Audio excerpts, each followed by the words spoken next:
from the BJP as well. Dinesh Sharma, former Deputy CM, joining us. If you heard the press conference, Dinesh Sharma ji, OAC ने ये कहा है कि ये illegal है. बाबरी मस्जिद था अंडर वक्फ, ज्ञानवापी है अंडर वक्फ. ये एक तरह से एनआरसी है क्योंकि वो सर्वे करके सबकी डिटेल ले रहे हैं. देखिए, मुझको लगता है कि ओवैसी जी को बीजेपी फोबिया हो गया है. मोदी जी और योगी जी का फोबिया है, और या उनको छपास लगा हुआ है, छपने का शौक लग गया है. बगैर तथ्यों के हमको तो लगता था कि वो पढ़े लिखे हैं और इंग्लैंड में पढ़े हैं, लेकिन मुझे अफसोस इस बात का होता है कि वो बगैर जाने तथ्यों के और अपने वक्तव्यों को देते हैं.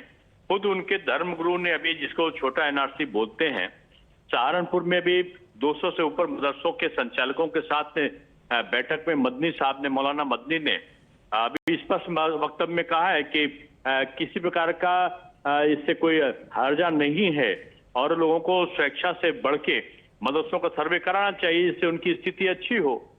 तो एक सकारात्मक सोच को भी इन्होंने उल्टा किया. उसी तरीके से वक्फ प्रॉपर्टी के बारे में भी है. आज लोग प्रॉपर्टी डीलिंग का काम करने लगे हैं. तमाम जगह ऐसी शिकायतें मिलती आई हैं और धर्मगुरुओं के द्वारा भी शिकायतें मिली हैं.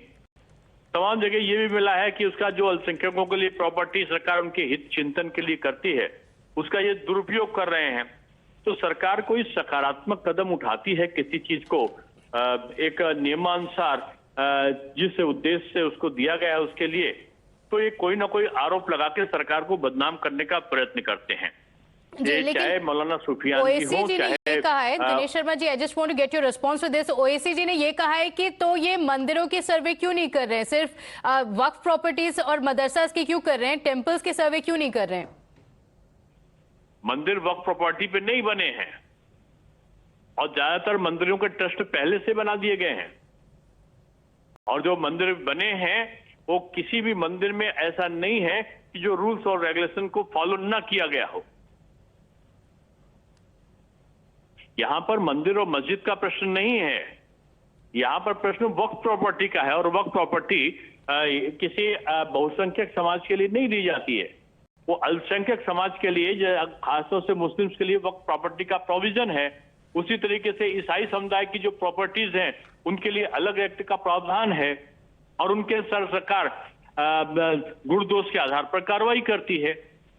सरकार कोई भी एक्ट के खिलाफ, नियम के खिलाफ कार्रवाई कभी नहीं करती और ना इस बार भी करेगी. सरकार की नीयत में किसी प्रकार का खोट नहीं है, इनकी सोच में खोट है ओवैसी जी की. अच्छा, तो उनका ये कहना है कि टेम्पल्स पे भी करना चाहिए और वो ये कह रहे हैं कि ये वायलेशन है, ये स्पेसिफिक टारगेटिंग ऑफ मुस्लिम्स है. वो ये कह रहे हैं कि यूपी गवर्नमेंट का फोकस ना इलीगल मदरसा पे है ना वक्फ प्रॉपर्टीज पे है, वो सिर्फ टारगेट करना चाहते हैं मुस्लिम्स को. क्या आप कहेंगे this is open fear mongering? क्योंकि जनता को ये लगे ना लगे, ओएसी ये कह रहे हैं कि the people should be scared. Mohammad Owaisi साहब से, वो तो इंग्लैंड में पढ़ के आए हैं, अपने बच्चों को भी विदेशों में पढ़ा रहे हैं. मदरसे में वो क्यों नहीं भेज देते? इसलिए नहीं भेज रहे हैं मदरसों में अपने बच्चों को कि मदरसों में वो शिक्षा का स्तर अभी नहीं ठीक हो पाया है. वहां पर केवल मजहबी शिक्षा के अलावा जो आम बोलचाल की शिक्षाएं हैं, हिंदी है, अंग्रेजी है, गणित है, विज्ञान है, उस शिक्षा से बच्चे वंचित हैं. और जब तक वो वंचित रहेंगे तब तक उनकी डिग्री की वैल्यू नहीं रहेगी. बीजेपी की सरकार उन बच्चों को, जो खासतौर से अल्पसंख्यक वर्ग के बच्चे हैं जो मदरसा में भी पढ़ते हैं, उनके एक हाथ में अगर पवित्र कुरान है तो दूसरे हाथ में कंप्यूटर हो, इस पे उनको आपत्ति नहीं है. ओके, तो आप कह रहे हैं कि बीजेपी ये चाहती है कि there is modernisation in education and the survey is only being taken up for illegal properties. Many thanks for joining us mister Dinesh Sharma. I also want to go across to Maqsood Hasan Kashmir, who is joining us on the broadcast. OAC is saying that the survey of these madrasas being taken up, of the waqf properties being taken up, is illegal, saying why not survey temples? Yes, it is up to, I am not on the behalf of, I am not to speak on the behalf of Mr. Owaisi, but I can only speak on behalf of my own as an Indian citizen, as a responsible Indian Islamic scholar, Muslim scholar. So the survey, there is nothing wrong in conducting survey of any property, but Okay, all right. Thank you for joining us, saying there's nothing wrong with the survey being conducted. Political reactions continue to come in, but OAC shocking by saying that there should be a survey of temple. Why target the madrasas? We'll continue getting you these details. For now, slipping into a very short break. Be right back.